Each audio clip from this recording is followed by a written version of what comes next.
right, welcome back to Slip Joint Display. Today we're looking at a Great Eastern Cutlery 74 Mustang in Brush Finished Spalted Ebony wood. This is knife number 745125. Let's get into the model. So, Great Eastern Cutlery has re-released the 74s. I picked this up from Boss Steel Blades. What you're talking about here is Titty-Ute trim. So, satin finish blade, nail nick, non-fluted bolsters, bar shield, and brush finished spalted ebony wood handles. Like I said, the knife is Titty-Ute trim. So here is our tube. Old school Titty-Ute hammer, tested, frozen, forged 1095 carbon, handcrafted Titty-Ute cutlery, pocket knives, the address. Yeah. So that's all there is to that. Here is the Mustang pin to go with it. I can dig all that. Interestingly, this knife didn't come with wax paper. Came with bubble wrap. Not sure why. Let's set this aside. Let's look at the knife. So, Great Eastern Cutlery 74. What you're talking about is a single blade drop point here. So, again, 745125. So, as you all should know, as we all know, the 5 in this number designates the blade type. So 5 is for a drop point. So drop point blade on this one. These are interesting, and I was interested to see what these would be like when they came out. I was, especially looking forward to seeing how the action was, and this one feels really good. This has been flushed and sharpened, but that's it. It hasn't really been carried or used yet, and the action on it feels really good. So I was happy to see that. 74s have been released several times, and they're known for having good action. This is a 74, I believe, from the previous drop, and gator action on it. This and several other 74s I did a review on, a video prior to this one. So, I know the pattern. I love the pattern, and I was excited to see how this would be when it came out, and it's not disappointing. Good action on it. I think it'll only open up more with time. The covers on this being brush finished spalted ebony wood is really interesting. I'm sure a lot of people going into it saw that and thought to themselves, what the hell is spalted ebony? So spalted wood is wood that's been affected by fungi or different funguses, and it leaves a pattern in the wood with these dark lines, sometimes called border lines. Spalted wood, using spalted wood goes back to, I think, the 14th century in Italy, where they first started doing it for decorative inlays. And they picked up on it, started doing it in Germany, and then in Spain, and then it kind of fell off, and nobody was doing it for a while, and it was picked back up in the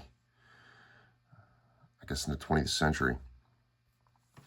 And it's often used for knife handles, decorative inlays, a few other things. But it's a difficult thing to do because you've got to allow the fungus to attack the wood and catch it just at the right time, where it's affected the aesthetic of the wood, but hasn't run down the integrity of it so much that it crumbles. So Great Eastern Cutlery takes it, stabilizes it, and then can use it on knife handles. And the brush finished spalted ebony just refers to a lacquer or cover over the wood. And maybe that's part of the stabilizing process, I don't know. But this guy really stands out with all that. I mean, this looks great.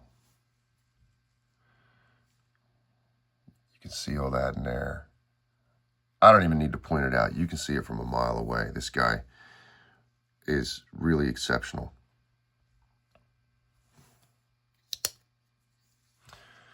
Yeah, the action on this guy is still opening up, but I can totally dig it. I'm pretty happy with it. I saw these coming out, and a lot of the ones that I saw in the pictures from Great Eastern Cutlery had a generally darker tone to them with some light spots. I'm not sure if this is what the majority of the spalted ebonies are going to look like, but I really like this. There's just a lot going on. You've got a lot of character there in that wood. We have a strike down the middle on that. Spring looks good. No significant gapping between the wood and the bolsters. I've never dealt with spalted wood at all. I mean, much less spalted ebony. So I'm interested to see how this holds up. I want to see if it'll hold its grain or if it's going to lose its grain over time and carry.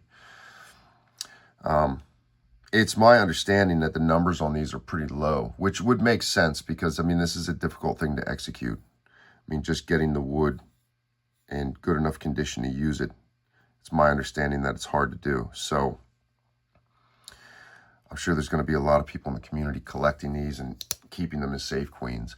I am not. I am going to use the hell out of this thing. And I mean, I thought right from the moment that I saw it that it would look really great with a heavily patinaed blade, and that's where this is going. There you've got your Mustang as the billboard. Let's have a look. Great Cutlery, Titusville, PA, and GEC car for carbon 745125. Let's have a closer look. You know, when I first saw that, I thought to myself, man, that's an interesting 4. That 4 looks, is that different? I'm not sure. Let's see. Is it just me? You almost can't see this one. There we go. No, I'm not crazy. That 4 does look different. Huh. Anyway. Yeah, that caught my attention on the tang stamp. The 4 looks different. It looks smaller. I don't know, but the knife is good. The wood is interesting. It almost feels unfinished. I mean, I'll be honest about it because I'm not planning on moving this guy. There was a piece that stuck up here. This is a knot that was in the wood. And there was a little piece that stuck up, and I took a piece of sandpaper and knocked it off. Not dragging it along the entire length of the handle, just right there, just boom, boom. Only took a few passes with like 800 grit, and it took it off there. But to me, it just shows how rough this wood actually is. I mean, you know, it's not like, you know, when you get a knife from GEC and it's desert ironwood. This is kind of different. This feels kind of unfinished.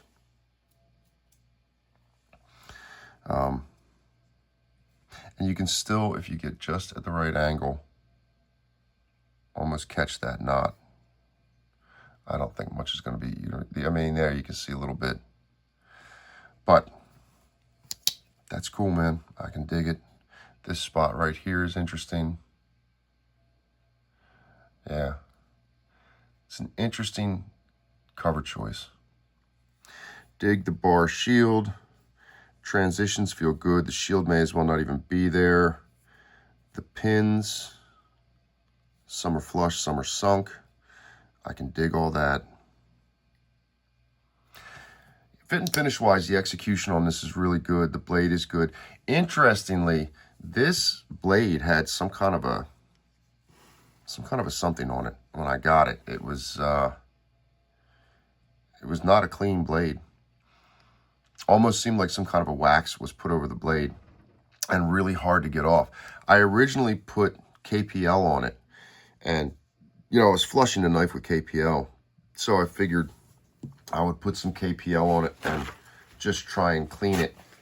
And that, normally any oil will clean a blade off really easily, and the KPL didn't do it. I then tried 3-in-1, which also didn't do it. So I knew at that point I needed to sharpen the knife anyway, and with, you know, using water and abrasives and everything, not being so crazy about how you clean the blade off when you get up into the higher grits of the diamond waterstones, I knew that the abrasives being wiped off the blade would take stuff off the blade. And so I just allowed that to happen.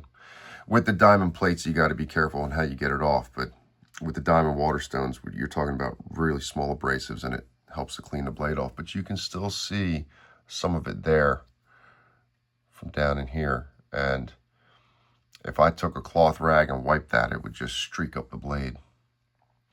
It doesn't matter to me. This is going to be a user, right? So I don't care. It's going to come clean. But I thought it was interesting. I mean, between the fact that we're seeing bubble wrap and then a blade that's not fully cleaned off. And I don't know. Maybe that was just something at the factory where they get something on the blades, or it's a protective something they put on there and they forgot to clean this one off, or what. I'm not sure. But I sure can dig this knife. Let's look around a little bit. All right, so there it is up against another 74. Standard stuff. You know, they didn't deviate from the pattern and they executed it well. So I can totally dig all that. Here's 74 is up against a Viper. You know, there's people that say that the 74 and the 47 are just a reverse of one another. Not really. Doesn't really work that way. But I see where the argument comes in. I mean, it almost looks like that, but slight differences there. But the 74 is interesting. It is up against an 86. It's funny. You know, in my mind, I don't think of the 74 as being the same size as an 86, but it pretty much is. I think because of the shape of the blade, it comes off like a smaller knife, but it's really not. I think I've talked about that on this channel, how you start messing with blade shape and it can really change your perception of a knife just because of how much you have there. There it is against the 71. So I think that's all the comparisons we need to do. Let's have a look around the knife. Let's get some measurements. Total blade length, 3 inches. Cutting length, 2 3/4.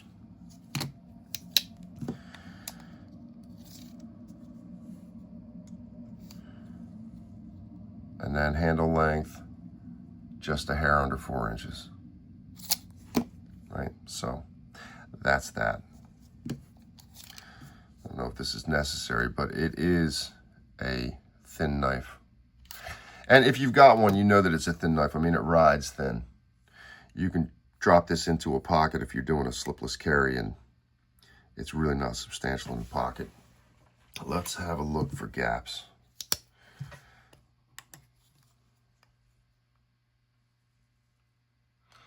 A little bit there.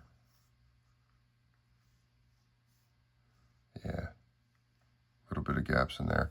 You know, it's interesting. I looked on this the day that I got it, just holding it up towards a light.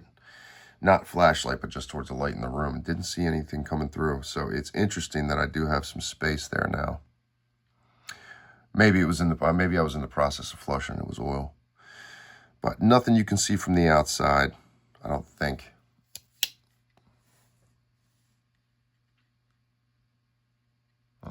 At a glance, it's good.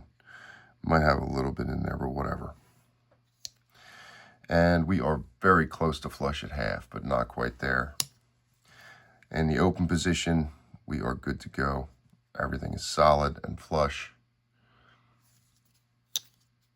And then, of course, when it's closed, it's the same. So yeah, Great Eastern Cutlery did a good job with these, and I dig the spalted ebony. It's really something different. And this guy really stands out. I'm not sure how the rest of the knives from the run are going to look, but I'm really happy with this one. I'm really looking forward to carrying it, getting a patina on it. That's really where I want it to go with this. Let's see if we can wipe without messing up this whole blade. Yeah, I'm going to have to work on this, getting the rest of that off. But I'm really looking forward to getting this in the pocket. I don't want to wait any longer. It's part of the reason I wanted to get to this review. These are still coming out at this point.